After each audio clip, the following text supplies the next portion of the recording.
la parte de actividad de aprendizaje guía, ustedes van a encontrar entonces no solamente los componentes formativos, sino también el espacio correspondiente para subir todas las actividades o las evidencias.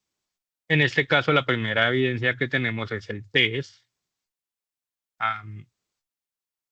Y si ya han hecho el test y quieren realizar la siguiente evidencia, les recomendaría que hicieran el foro Les Meet para que hubieran hartos compañeros comentando dentro del foro y ustedes pudieran completar la actividad. ¿La actividad qué es? Bueno, la actividad es básicamente, ustedes tienen que hacer una publicación en inglés, una pequeña presentación personal. Bueno, pues obviamente su nombre, edad, su ocupación, bueno, datos, alguna actividad diaria, su trabajo, bueno, detalles así, cosas, digamos, cosas de presentación personal para que los demás los conozcamos. Y luego de eso tienen que comentar al menos a dos compañeros. ¿Listo? Entonces, eso con el fin de obtener la nota completa. Hay algunos de ustedes que ya han participado en el foro y pues yo les he comentado que una vez que hayan algunos compañeros que ya hayan comentado ahí en el foro, pues les hacen un pequeño comentario, ¿no? Obviamente es un comentario que esté relacionado a lo que ellos han escrito. ¿Listo? O sea, digamos, por ejemplo, alguien escribe que es de Medellín, tú le puedes preguntar cuál es, what is your favorite team, ¿es Atlético Nacional o es Independiente Medellín? O si son de Cali, bueno, América y Cali, bueno, etcétera. Bogotá, Santa Fe. Una pregunta básicamente o un comentario relacionado pues a lo que ellos han escrito ahí dentro del foro. ¿Listo? Eh, para aquellos que han comentado y han obtenido una nota, entonces, pues una vez que algún compañero haya escrito, pues y ustedes hayan comentado, por lo menos, vuelvo y repito, al menos a dos compañeros, entonces van a obtener la nota completa. ¿Listo? O van a subir la nota. Entonces, como les dije en la primera clase, en la sesión de introducción, el mínimo para aprobar las evidencias son 70 puntos, pero el mínimo para aprobar el curso son 300 puntos. Entonces es bueno que obtengan más de 70, ¿sí? Porque pues, digamos, pueden sacar 70 en las cuatro evidencias y el máximo puntaje que alcancen sería 280. Entonces no les alcanza los 300 puntos que necesitan para aprobar el curso. Entonces es importante que traten de obtener pues una nota buena y corregir, ¿no? Obviamente. Yo ahí les pongo en el mensaje de retroalimentación, les pongo algunos errores que hayan cometido y si ustedes quieren corregir lo que hicieron, pues mucho mejor. ¿Listo? Bueno, entonces eso con respecto a nuestras evidencias. Ahora sí vamos a hablar de nuestro primer componente formativo. Hello, it's nice to meet you. Hola, encantado de conocerte. ¿Listo? Nuestro primer tema de hoy. Entonces, recordemos que el primer nivel es básico. Entonces, vamos a hablar primero de lo que son los artículos definidos. Entonces, el artículo definido, básicamente la teoría nos dice que el artículo definido se usa cuando la persona que nos está escuchando o nos está leyendo sabe de lo que estamos hablando, ¿cierto? Sabe el sustantivo que estamos hablando. Entonces, por ejemplo, si la persona con la que estamos hablando o la persona que nos está leyendo sabe de qué gato estamos hablando, de qué gato en específico estamos hablando, entonces usamos el artículo definido da. Entonces, vi al gato en el jardín, I saw the cat in the garden. ¿Vale? En ese caso, tanto tú como la persona que te está escuchando o que te está leyendo sabe cuál es el gato. También se puede usar cuando eh, dentro de la conversación ya te has referido a ese sustantivo en específico. Por ejemplo, compré un libro ayer. ¿Listo? Entonces ahí ya mencionaste el libro. Luego cuando lo vuelves a mencionar, tienes que usar el artículo definido da. El libro es muy interesante. ¿Listo? En español, pues él. I bought a book yesterday. Ahí mencionamos el libro, book. Y luego, the book is very interesting. Entonces, otra vez, una vez más que volvemos a mencionar ese sustantivo, que es el libro, en este caso, book. Entonces, usamos el artículo definido. Y por último, también cuando hablamos de un sustantivo que es único o de una sola vez. Entonces, el sol sale por el este. Entonces, ahí tenemos dos sustantivos únicos. Tenemos el sol, ¿cierto? Que es el único sol en el sistema, en este sistema solar, y el este, ¿listo? Que es el único, el este, o porque el otro sería el oeste, ¿listo? Entonces, es el único que tenemos. Entonces, the sun rises in the east. Entonces, en ese caso también usamos el artículo definido da. A mí me gusta hacer como la comparación en español más que explicar la teoría, pero pues es importante que lo sepan, digamos, es importante que ustedes sepan todo esto, pero me gusta más hacer como la comparación al español. ¿Qué es da? Da básicamente en español es lo mismo que si nosotros dijéramos el, la, los y las, ¿vale? Entonces significa esas cuatro cosas. Entonces, si queremos decir el carro, entonces decimos the car. Si queremos decir los carros, entonces decimos the cars. Si queremos decir la flor, entonces volvemos a usar the flower. Y si queremos decir las flores, entonces the flowers. ¿Listo? Entonces, ¿qué es da? Es el, la, los, las. Es las cuatro cosas en español. ¿Listo?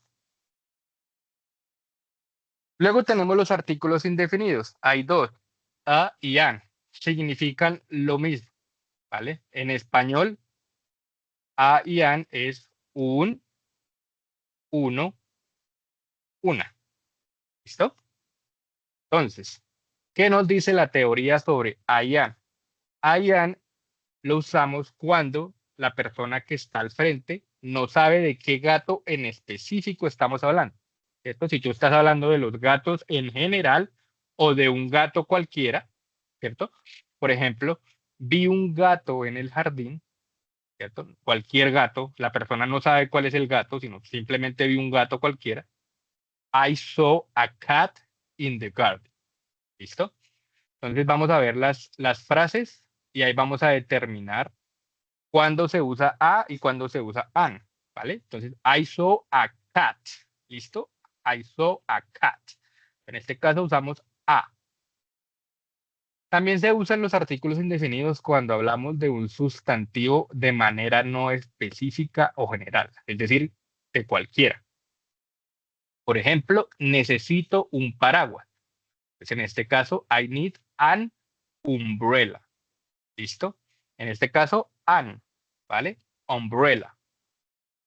Si nosotros dijéramos, necesito el paraguas negro, ¿cierto? Estamos hablando ya de un paraguas específico. Entonces, en ese caso, sí sería, I need the black umbrella. ¿Listo? Entonces, ese sería un sustantivo, en este caso, el paraguas o la sombrilla específico. ¿Listo? Y por último, también los usamos, los artículos indefinidos, cuando hablamos de un sustantivo que representa una categoría o grupo. Entonces, por ejemplo, un perro es un animal leal. Cualquier perro, los perros en general, no un perro en específico, ¿cierto? Entonces, en ese caso, a dog is a loyal animal. Entonces, en este caso, pusimos a porque la siguiente palabra es loyal. Entonces, ¿cuándo usamos uno y cuándo usamos el otro? A y an son el mismo, son la misma cosa. En español significan lo mismo. La diferencia es que a lo van a usar cuando la siguiente palabra comienza con una consonante. Entonces, I saw a car. Car comienza con la C, ¿cierto? Que es una consonante, ¿vale? Entonces, en ese caso usamos el artículo indefinido a. Por otra parte, an se usa cuando la siguiente palabra comienza con una vocal. En este caso, apple, ¿vale? Apple, I ate an apple, ¿cierto? Apple comienza con una A, que es una vocal, por eso usamos el artículo indefinido an. ¿Listo? Entonces esa es la diferencia básicamente entre las dos. A cuando la siguiente comienza con una consonante, an cuando la siguiente comienza con una vocal. ¿Listo? Son bastante sencillas. Una vez que usted le encuentre la equivalencia en español, y eso es algo que yo les recomiendo mucho. Por ejemplo, cuando ustedes vayan a ver ya los tiempos, ¿cierto? Presente simple, presente continuo, presente perfecto, ¿vale? Todos los tiempos, de tiempos simples, perfectos, continuos, continuos perfectos, que son los tiempos del inglés, busquen las equivalencias en el español, ¿vale? ¿Por qué? Entonces digamos que existen muchas teorías que dicen que entre usted más sepa de su idioma nativo, más fácil le va a ser aprender otro idioma. ¿Por qué? Porque es que hay a veces muchas personas dicen que cuando aprenden inglés lo que hacen es traducir en el cerebro, es decir, reciben un mensaje, ya sea lo escuchan o lo leen, lo traducen en el cerebro para entenderlo, ¿cierto? Lo traducen al español en este caso para entenderlo, y luego crean una respuesta en español, la traducen en el cerebro y la dicen o la escriben, ¿sí? Entonces, entre usted más rápido o entre usted más sepa del español, le es más rápido a su cerebro encontrar equivalencias y es más rápido que usted traduzca. Digamos que esa es la teoría. Obviamente nosotros no sabemos aún cómo es que funciona el cerebro y cómo es que guarda información o cómo es que aprende un idioma, pero pues todas esas teorías funcionan. Entonces es importante que ustedes tengan en cuenta eso. Más allá de la teoría, más allá de toda esta información, ¿cierto? Que es, pues es muy fácil de encontrarla en el internet o en cualquier video de YouTube, es buscar las equivalencias en español para que su cerebro le sea más fácil traducir. Entonces, como ya lo repetí en la sesión de introducción, para aprender inglés ustedes necesitan practicar muchísimo. Se necesitan 11.000 horas de práctica para aprender un idioma. Y no importa el curso al que ustedes tengan o cómo quieran ustedes aprender inglés, la práctica es lo más importante, es el 90% del éxito del aprendizaje. Entonces es importante que tengan en cuenta eso. Y entre más ustedes practiquen, entonces lo que se busca es la automatización del proceso. Al principio a ustedes les va a tomar más tiempo traducir, entonces les va a tomar más tiempo hablar, ¿cierto? Les va a tomar más tiempo hacer una respuesta de lo que ustedes están escuchando. Pero con la práctica, entre más ustedes se expongan y entre menos pena tengan de practicar, más rápido van a aprender. Es lo primero que ustedes tienen que perder es la pena eh, para hablar. ¿Sí? Pues errores se cometen siempre y lo bueno del lenguaje es que con los errores se aprende más.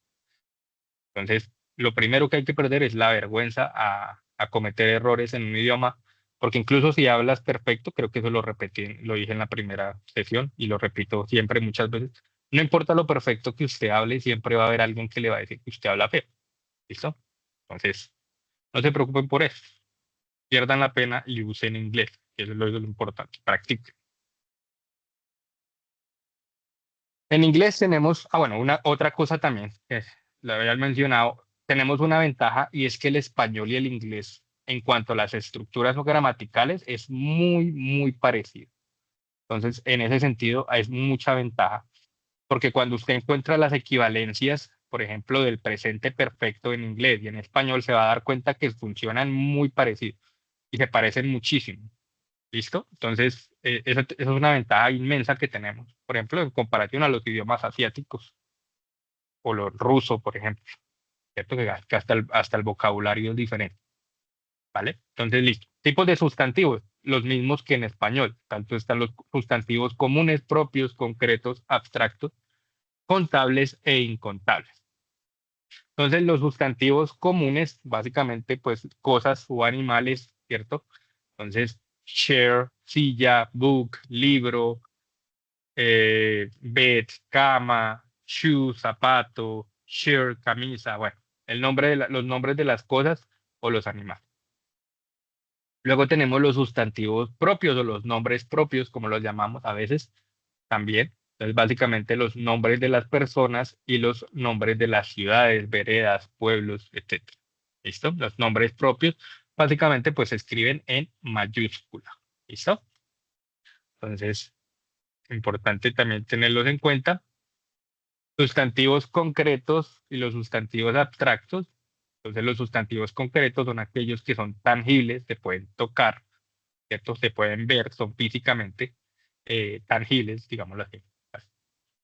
Mientras que los abstractos son cosas que sabemos que existen, pero pues no las podemos ver. Digamos que sentir sí, por ejemplo, el amor se puede sentir, love se puede sentir, pero pues no es algo tangible como tal. Friendship, amistad, intelligence, inteligencia.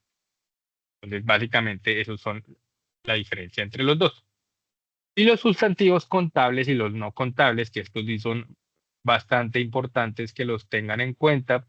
Entonces, los sustantivos contables, por ejemplo, son aquellos que son básicamente son aquellos que son fáciles de contar a simple vista. Entonces, por ejemplo, libros o carros o bananos, ¿cierto? Puedes decir one book, two books, three books, four books, ¿cierto? Puedes decir un libro, dos libros, tres libros, cuatro libros. O puedes decir one car, two cars, three cars. Un carro, dos carros, tres carros. ¿Sí? Es fáciles de contar. Por otro lado, hay unos que no son, digamos, no es que sean imposibles de contar, sino que a simple vista no se cuentan. No son tan fáciles de contar. Por ejemplo, el agua, water, o el dinero, money, ¿cierto? Entonces, ¿cómo se cuentan básicamente estos no contables o incontables? Se cuentan básicamente por la medida, ¿cierto? Ya sea, por ejemplo, el agua, pues serían los litros o los centímetros cúbicos, ¿cierto? O los contenedores, ¿cierto? Lo que lo contiene. Por ejemplo, vasos, botellas, eh, sí, vasijas, contenedores, básicamente. Entonces tú no puedes decir one water, two waters, three waters. No puedes decir un agua, dos aguas, tres aguas, ¿cierto? Sino que dices one liter of water, ¿cierto? Puedes decir un litro de agua, two liters of water, dos litros de agua, o puedes decir one glass of water, un vaso de agua, two glasses of water, dos vasos de agua, ¿cierto? Entonces, básicamente, el contenedor. Lo mismo el dinero. El dinero, pues, dependiendo de la medida, es decir, dependiendo de si es peso, dólares, yenes, bueno, bolívares, en fin. Básicamente, así de esa manera sí se puede contar, pero no puedes decir one money, two monies, three money. No puedes decir un dinero, dos dineros, tres dineros, ¿cierto? Sino que dices 50,000 pesos o $40 o, ¿cierto? 50,000 pesos, $40. O lo que lo contiene. Entonces, digamos que si tú encuentras maletas de dinero, pues entonces dices one bag of money, two bags of money, three bags of money, ¿cierto? Una maleta de dinero, dos maletas de dinero, tres maletas de dinero. Entonces, se pueden contar, pero dependiendo de la medida o de los contenedores que están, pues, valga la redundancia, conteniendo ese sustantivo no contable, agua, dinero, etc. El arroz, por ejemplo, también. Entonces, el arroz, por ejemplo, o los granos, no se miden, no se cuentan uno por uno, sino se cuentan por kilos, o vasos o copas, ¿cierto? Entonces, eso es básicamente lo que son los no contables. Luego vamos a hablar de los pronombres. Entonces, ¿qué son básicamente los pronombres? Los pronombres son básicamente palabras que nos sirven para reemplazar los sustantivos dentro de una oración, ¿cierto? Para no repetir varias veces el nombre, ¿cierto? Por ejemplo, para no decir John is a teacher, John is very good así yo. O sea, para no decir John es un profesor, John es muy bueno en su trabajo, ¿cierto? Para no decir John varias veces, entonces lo que uno hace es reemplazarla por un pronombre, en este caso él. En inglés, he, ¿vale? Entonces uno diría, John is a teacher, he is very good at his job, ¿vale? Entonces, John is a teacher, he is very good at his job. Entonces, el pronombre que reemplaza a un hombre, en este caso es he, ¿listo? Entonces, ¿cuáles son los pronombres? Entonces los pronombres son I, siempre en mayúscula, yo, ¿cierto? La pronunciación I, you, you es usted, ¿cierto? O si usted tutea, tú, pero también es ustedes. ¿Listo? Entonces, tanto plural como singular, ¿vale? Entonces, también es vos o su merced, ¿cierto? Entonces, you puede significar todas estas cosas, tanto plural como singular. Luego tenemos he, que es él. Tenemos she, que es ella. Entonces, he, she. Tenemos we, que es nosotros, y nosotras. ¿Listo? Tanto femenino como masculino. En este caso, we. Y they, que es ellos o ella. ¿Vale? También está el pronombre it. It es eso. Entonces, para animales y cosas en singular. ¿Listo? Entonces, dejo de últimas it, porque quiero explicar algo que es muy importante y es un error muy común. Entonces, ya sabemos que los pronombres nos sirven para reemplazar sustantivos, ¿cierto? Entonces, hago la aclaración de que it reemplaza animales y cosas en singular. ¿Por qué? Entonces, cuando tenemos una cosa o un animal, por ejemplo, tenemos una silla, ¿cierto?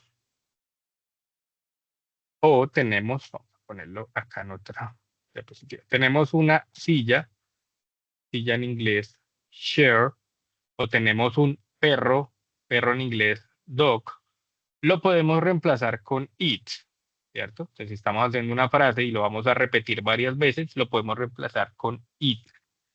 Pero si es más de una silla, ¿cierto? O más de un perro, ya no lo podemos reemplazar con it.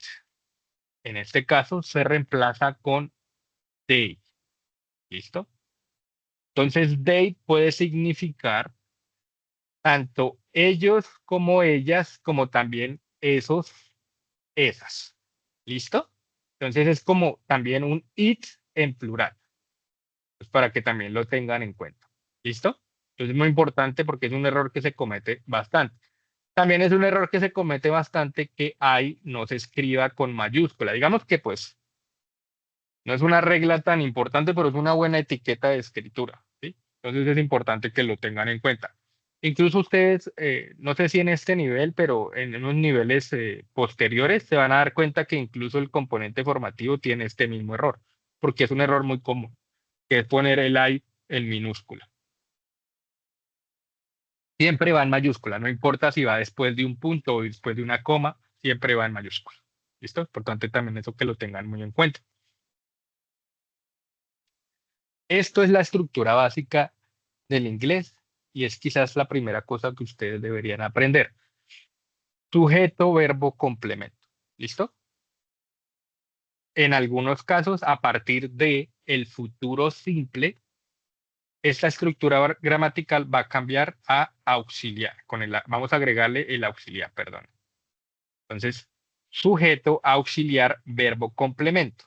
Básicamente, el presente simple, que lo vamos a ver la otra semana, y el pasado simple no llevan el auxiliar para las frases positivas. Estos son para frases positivas o frases afirmativas.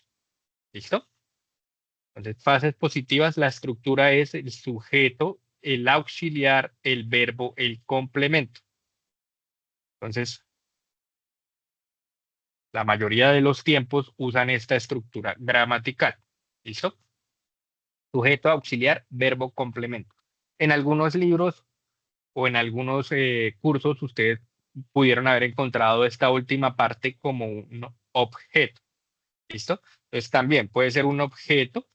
A mí me gusta llamarlo complemento porque no siempre es un objeto. Un objeto es un sustantivo, ¿sí? Por ejemplo, cuando uno dice yo le pego a la pelota, entonces acá tenemos un sujeto que es yo y tenemos un objeto que es la pelota.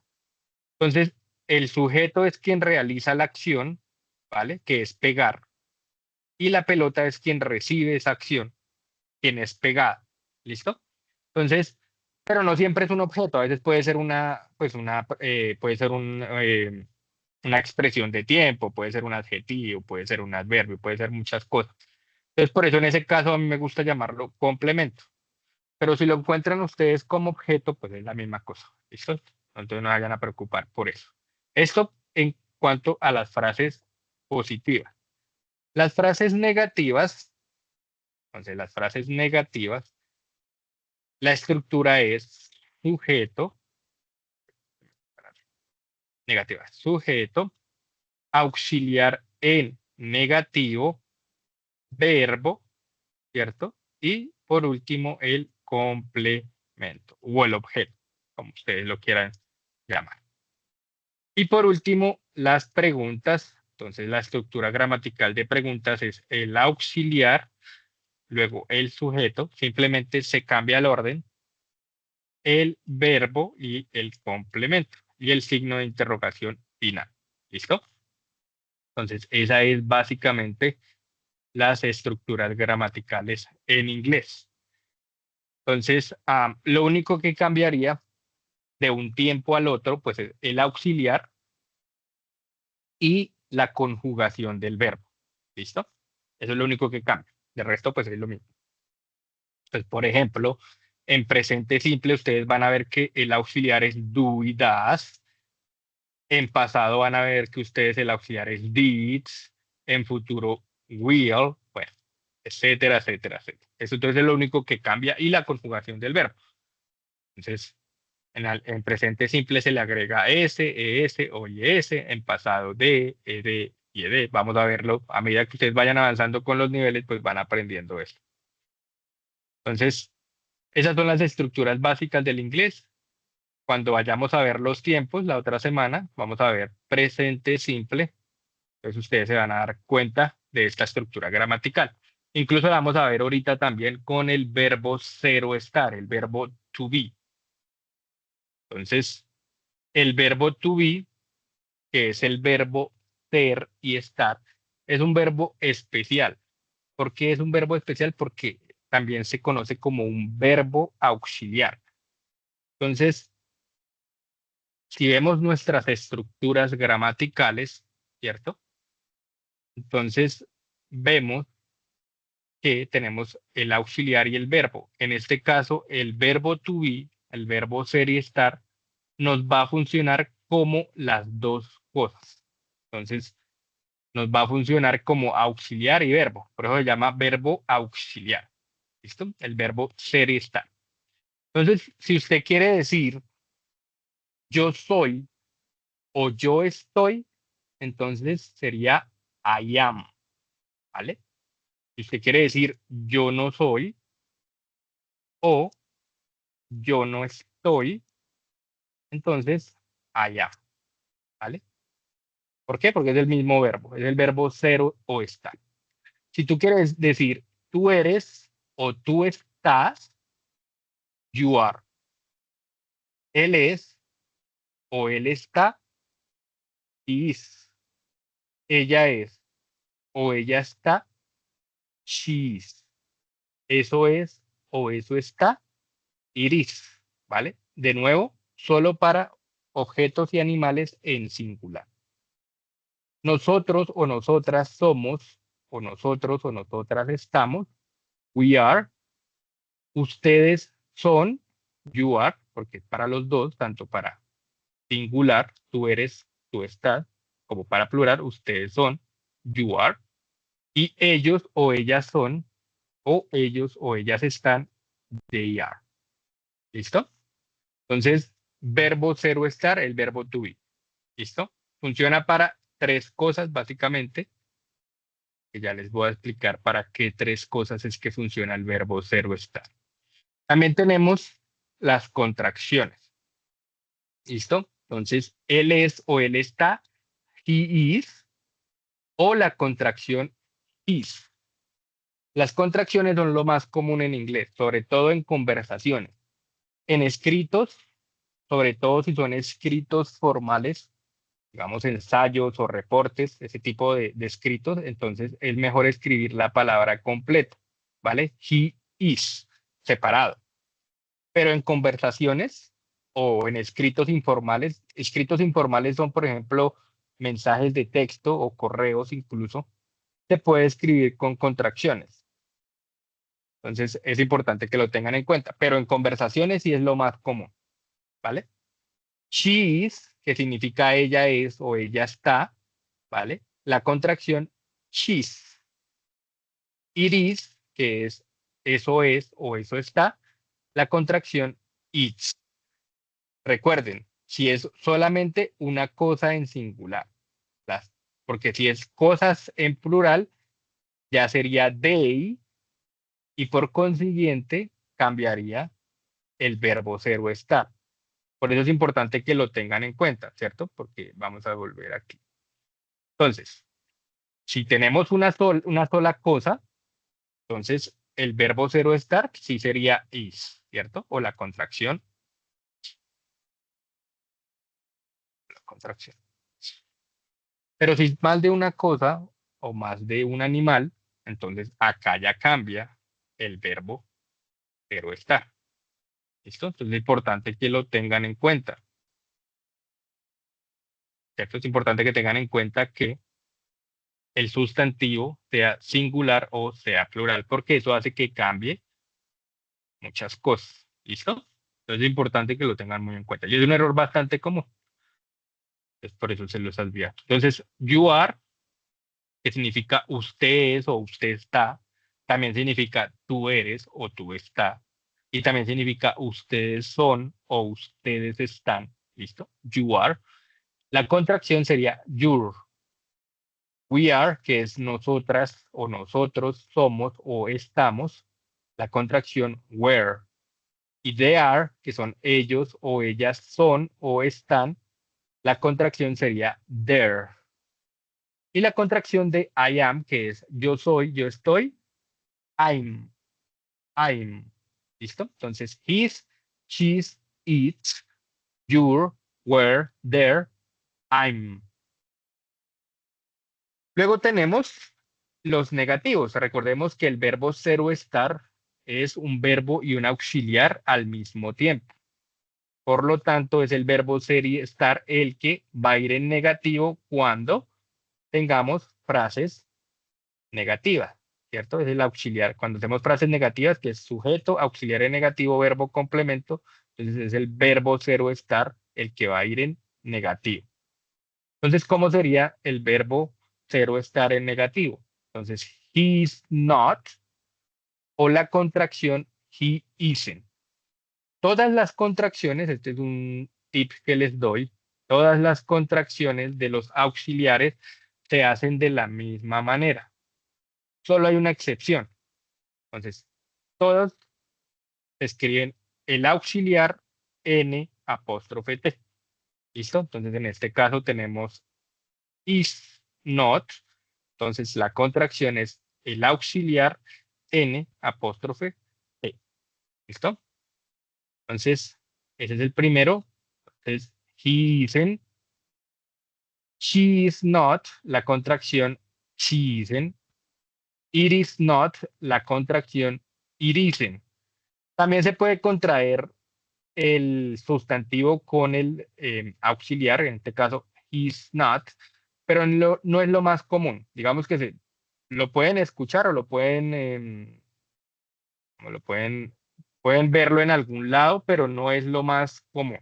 ¿Listo? Ay, lo puse en el peor color que pude. Listo. Esto. Entonces contraen el sustantivo con el verbo to be, ¿cierto? Pero dejan la palabra completa, el not o la negación completa. Entonces, he's not. No es lo más común. Lo más común es esta que está acá, he isn't, ¿vale? Se contrae mejor el auxiliar. Entonces, bueno, les doy ese tip porque lo van a encontrar. Sobre todo, digamos, los afroamericanos que tienen un dialecto particular que se llama el African American Vernacular English, que es como un dialecto del inglés, que lo hablan muy entre ellos, hacen mucho este tipo de contracción. ¿Listo? Entonces, pues sí, digamos que para que lo tengan en cuenta si alguna vez escuchan, por ejemplo, los raperos o los atletas afroamericanos, si usan mucho este tipo de contracción, pero no es lo más común. Esto es he isn't, sería lo más común. You are not, la contracción you aren't. ¿Listo? Entonces, si vemos otra vez cómo es que se hacen las contracciones, entonces tenemos are not. Entonces, la contracción de are not es el auxiliar, ¿cierto? N apóstrofe T. Aren't. ¿Listo? Entonces, you are not, you aren't, we are not, we aren't, they are not, they aren't. ¿Listo? Y por último tenemos la contracción del I am not, que no es muy común. Digamos que se usa mucho en el sur de los Estados Unidos o en el sur de el Reino Unido, pero no es lo más común. En realidad ni siquiera se recomienda usarla mucho, porque es demasiado informal. ¿Listo? En canciones de rap también se usa mucho, o en canciones de música country. No sé si alguno de ustedes ha escuchado alguna vez música country, eso es básicamente como el vallenato, pero pues versión gringo. Y poemas antiguos usan mucho esta expresión. Hoy en día no se recomienda mucho usarla, digamos que no es inglés bien hablado, si se quiere, digamos, se quiere usar ese término. Pero existe bastante, es muy común. ¿Listo? Entonces también para que lo tengan en cuenta. Entonces, por lo general no la escriba, ¿sí? No, digamos, no es la contracción más apropiada. Entonces simplemente escriben la palabra completa que es I am not. ¿Listo? Entonces, si le hacen una pregunta y la tienes que responder, pues I am not. Es mejor que decir I ain't. ¿Listo? Pero pues es muy usada sobre todo por la gente blanca del sur de los Estados Unidos también se usa mucho. ¿Sí? Es, digamos, que es común, pero pues no es recomendable usar. Listo. Entonces, la estructura gramatical que ya se las dije, sujeto, auxiliar, verbo to be, complemento, ¿cierto? Sabemos que el verbo to be y el verbo cero estar funciona como auxiliar y como verbo al mismo tiempo. Entonces se usa en tres casos, básicamente, para describir. Entonces, she's tall. She's tall significa ella es alta, ¿cierto? Una descripción. Entonces, cuando vamos a usar adjetivos, entonces usamos el verbo cero estar. She's tall, ella es alta. Para identificarse, I am a student. Yo soy un estudiante. ¿Listo? Para identificarse, I am Colombian. Yo soy colombiano. ¿Listo? Entonces, para identificarse también se usa el verbo to be. Y por último, para determinar una posición o una ubicación, ¿cierto? The cat is under the bed. El gato está bajo la cama. They are in Europe. Ellos o ellas están en Europa. ¿Listo? Entonces, el verbo cero estar se usa para estas tres cosas: describir, identificar y determinar la posición o ubicación. En inglés, estas mismas frases, she isn't tall, ¿cierto? Ella no es alta. También se puede decir she's not tall, si quieren dividir la contracción. Entonces, she's not tall, ella no es alta. I am not a student, yo no soy un estudiante, ¿cierto? No voy a mostrar la contracción porque no es lo más recomendable, pero pues ya saben, ain't, ¿listo? The cat isn't under the bed o the cat is not under the bed. Entonces, el gato no está bajo la cama. They aren't in Europe o they are not in Europe. Ellos no están o ellas no están en Europa. ¿Listo? Y la preguntas, entonces va primero el auxiliar o el verbo to be en este caso, ¿cierto? Auxiliar o verbo to be. Luego el sujeto y el complemento. Entonces, is she tall? Ella es alta, ¿cierto? Entonces, dos maneras de responder, la manera larga o la manera corta. Entonces, is she tall? En este caso, como ¿de qué determina la respuesta larga o la respuesta corta? Las respuestas cortas es lo más común siempre, ¿sí? Pero ¿qué determina más o menos? Depende del complemento. En este caso, el complemento es simplemente tall. Entonces uno puede decir, yes, she's tall.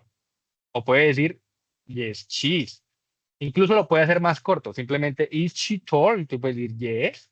Incluso puedes preguntarte, is she tall? Y tú puedes decir, ajá. Y es totalmente válido. ¿Listo? A uno siempre le enseñan a responder de manera larga, pero es para practicar el idioma. Pero lo más común, y ustedes se van a dar cuenta en la realidad, lo más común es tratar de ser conciso, tratar de ser corto. Por eso las respuestas cortas son lo más común. En negativo, entonces, is she tall? Ella es alta, es la pregunta. No, she is not tall. O no, she isn't. O simplemente no, o simplemente y es totalmente válido. Am I a student? Yo soy un estudiante. Digamos que no es lo más común repreguntarse a uno mismo, pero pues para mostrar la estructura gramatical. Am I a student? Yo soy un estudiante, es la pregunta. Entonces, respuesta positiva, yes, I am a student.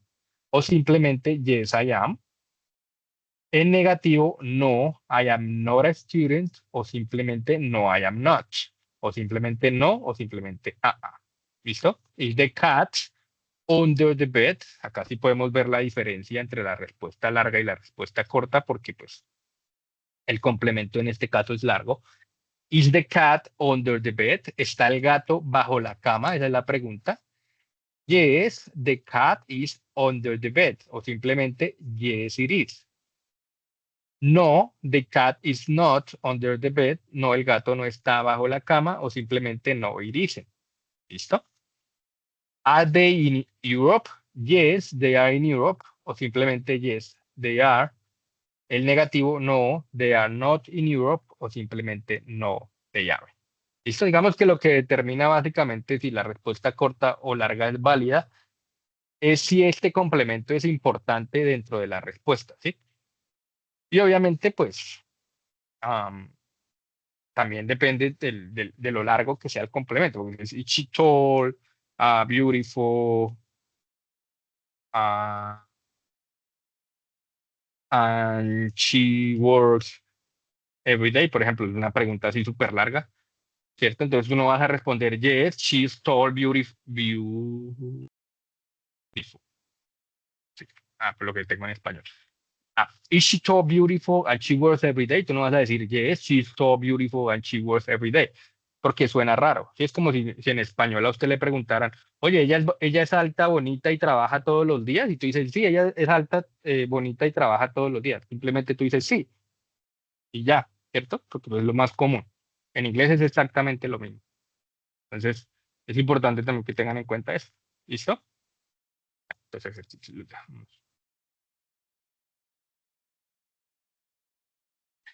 el último tema que teníamos son los saludos, greetings. De nuevo, esto es algo que nos enseñan mucho. Cada vez que nosotros hacemos un ejercicio en el colegio de conversación, siempre hacíamos este tipo de conversación, ¿no? Por ejemplo, digamos, hello, Mauricio, how are you? Hello, Alberto, I'm fine, and you? Y luego al final decíamos, I'm fine, thanks. It was good to see you. Yes, you too. Digamos que esa era como la conversación básica que nosotros siempre hacíamos en la clase de inglés. No está mal, pero pues es dependiendo también mucho del entorno en el que estás, ¿sí? Pues, digamos que si estás con amigos, pues es una forma diferente de saludar que si estás con compañeros de trabajo o con el jefe, ¿cierto? Entonces, eso se determina dependiendo del grado de formalidad. Entonces, los saludos formales más comunes. Hello, ese es lo más común, es formal o informal, lo pueden usar en cualquier contexto. Hello, hola, básicamente. Obviamente los saludos más formales son los mismos del español, buenos días, buenas tardes, buenas noches. Entonces, buenos días, good morning. Todas las palabras que tienen doble O se pronuncian como U, good morning. ¿Listo? Hay excepciones. Por ejemplo, el piso,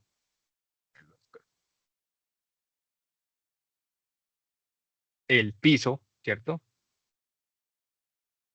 No se dice floor, ¿cierto? Sino dice floor. Esa es una excepción. La otra, la puerta. La puerta también tiene doble O y no se dice door, sino se dice door. Pero esas son básicamente las dos excepciones más comunes. De resto, todas las palabras que tienen doble O, como si fuera U, ¿vale? Entonces, good morning, buenas tardes, good afternoon, otra palabra con doble O, afternoon, buenas tardes. Y buenas noches es good evening, ¿listo? Mucha gente usa good night. Good night es más que todo para despedirse, ¿listo? Good evening es más común para usarla para saludar, digámoslo así. Digamos que no es que tú llegues a un lugar y digas good night y la gente te va a ver, pero como así acaba de llegar y ya se va. No, sino que pues es más común usar good evening, ¿vale? Entonces, good evening para saludar y good night para despedirse. ¿Listo? Luego tenemos informales, esto obviamente con amigos, conocidos, familiares, ¿cierto? Obviamente no para el jefe. Para el jefe siempre, pues, good morning, o para un oficial de policía, cuando lo paran a uno, ¿cierto? Good morning, good afternoon, good night. Vamos que no solo es por formalidad, sino también por supervivencia. Entonces, cuando le para a uno un policía, es mejor saludarlo formalmente. Informales, hi o hey, que es como una contracción de hello. Informal, siempre hi, hey. Hola también significa lo mismo que hello. WhatsApp, como la aplicación, WhatsApp. Entonces, ¿qué más? ¿Cierto? Obviamente uno no va a llegar a donde el jefe a decirle, entonces, ¿qué? ¿Cierto? Porque pues no es lo más apropiado. Pasa lo mismo en inglés, ¿cierto? WhatsApp para los amigos o para los familiares. What's new? ¿Qué hay de nuevo? ¿Qué se cuenta? Y luego hay muchas maneras también de decir cómo estás, la más común, how are you, how you doing, how are you doing, how is everything, how is your day. Bueno, hay muchísimas maneras de decir cómo estás.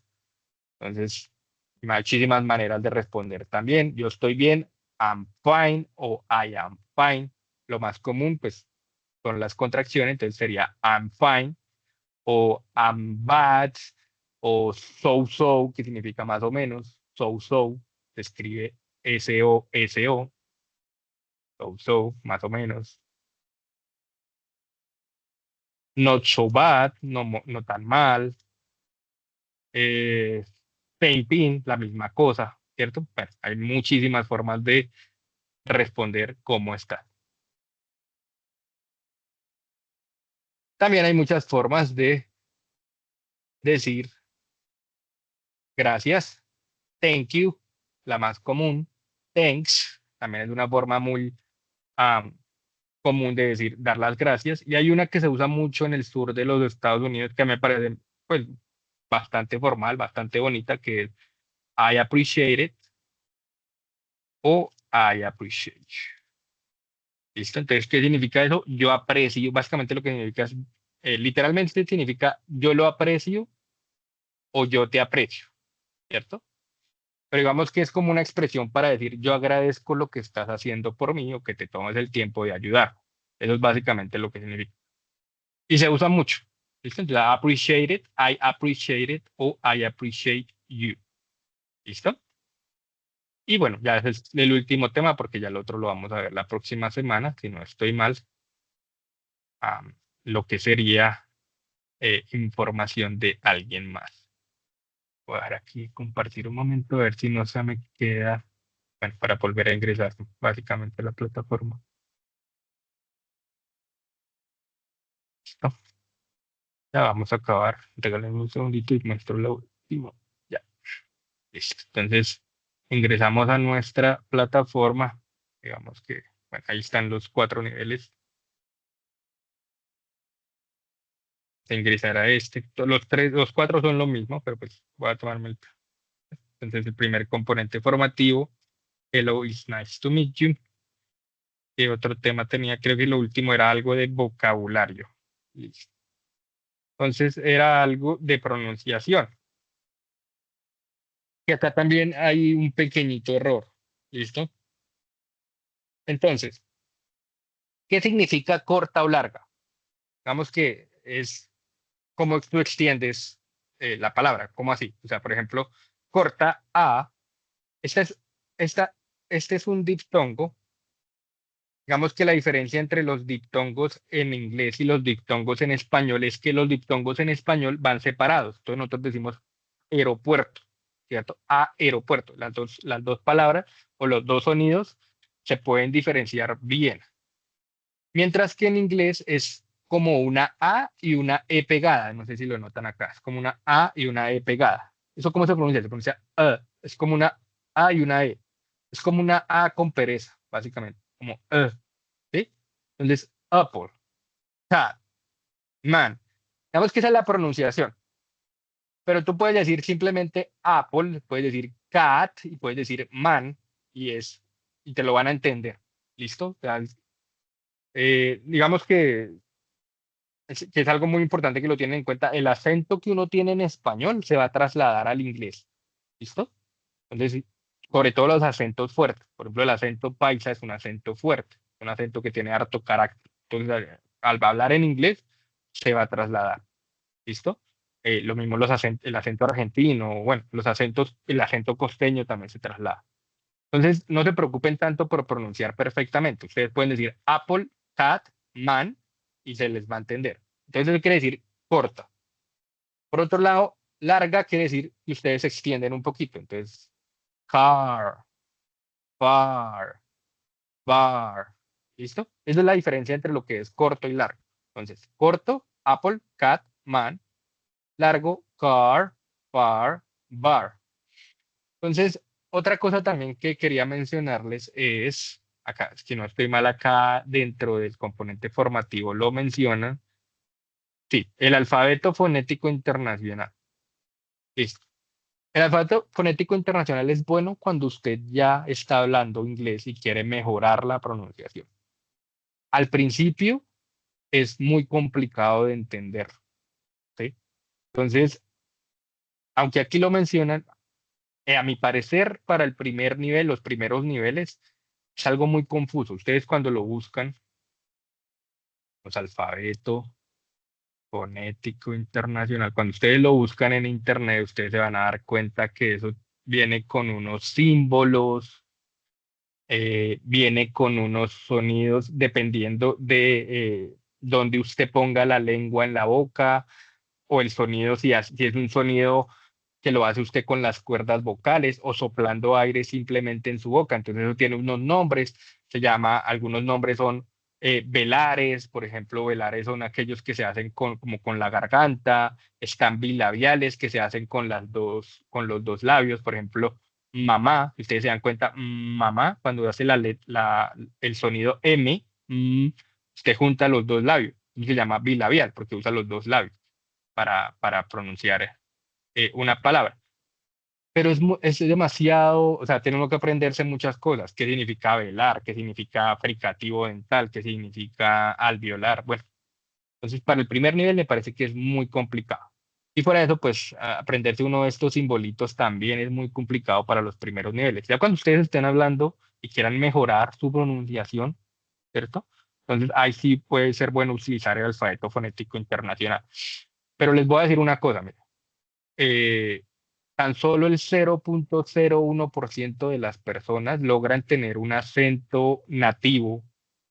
Yo no voy a decir el acento correcto, ni un acento, ni hablar bien, ni nada por el estilo, porque eso no existe. Digamos, el inglés se habla de muchísimas maneras y ninguna es, o sea, no puede venir alguien a decirte, "Oh, es que usted tiene que hablar como los americanos".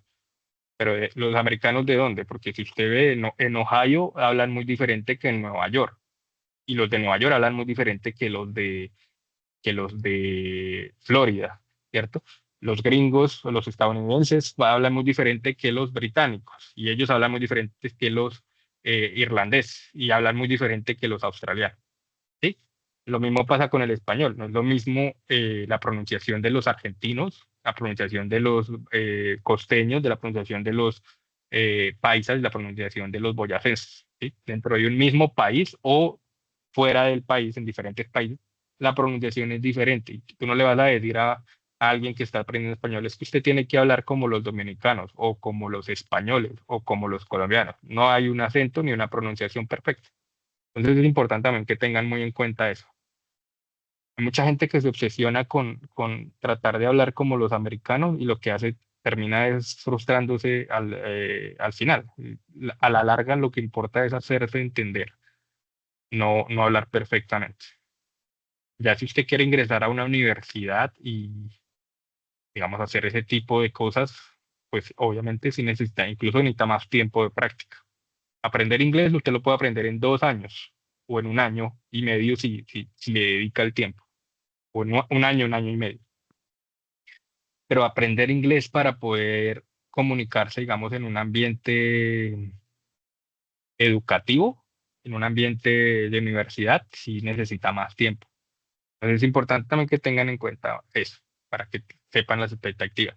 Vamos, por ejemplo, para qué es lo que hacemos muchos, que es viajar a Estados Unidos, trabajar y devolvernos, pues no necesita tanto inglés. Con 1 año es más que suficiente para hacer ese tipo de cosas. O abrir un negocio, por ejemplo. Pero para ya comunicarse en un ambiente educativo, con un ambiente formal, sí es necesario más tiempo. Listo, entonces la corta E, jet, net, bet, ten, la larga, bueno, esta es la corta, la larga E, que es esta. Acá se confundieron. Entonces, la corta E es esta y la larga E es esta. Entonces, la corta E, jet, net, bet, ten. La larga E, bird, third, first, girl. ¿Sí? Extienden un poquito la E. La corta I, pitch, pick, chip, trick. ¿Sí? La I corta. La I larga, sheep, feet, he, we, sheep, ¿vale? Yo estoy exagerando un poquito, ¿no? Lo cual es muy bueno que ustedes lo hagan al principio para que acostumbren su boca a sonidos diferentes. Entonces es bueno también que exageren los sonidos al principio. No se preocupen pues, si se ven ridículos, simplemente eso es para practicar. Entonces, la corta I, perdón, la corta O, clock, dog, on, hot. La larga O, or, for, door, ¿vale? Con doble O, ya les había dicho que es una excepción.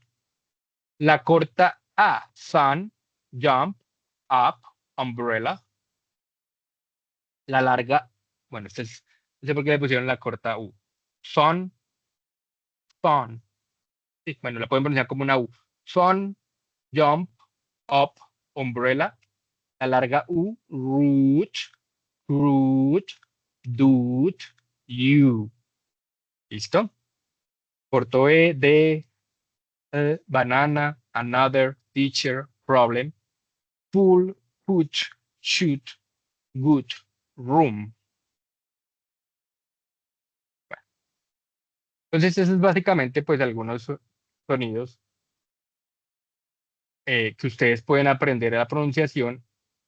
Algo que también podría yo recomendarles es, ustedes le pueden preguntar a la inteligencia artificial cuáles son los sonidos que no existen en el español, porque por ejemplo el sonido M, pues sí existe en el español, mamá, ¿cierto? El sonido B, bebé, ¿cierto? Esos sonidos bilabiales sí existen en el español, pero los fricativos dentales, por ejemplo, fricativos dentales, por ejemplo, el artículo definido da, ese es esos sonidos TH, ¿cierto? Los sonidos TH no existen en el español y eso es algo que uno debería practicar.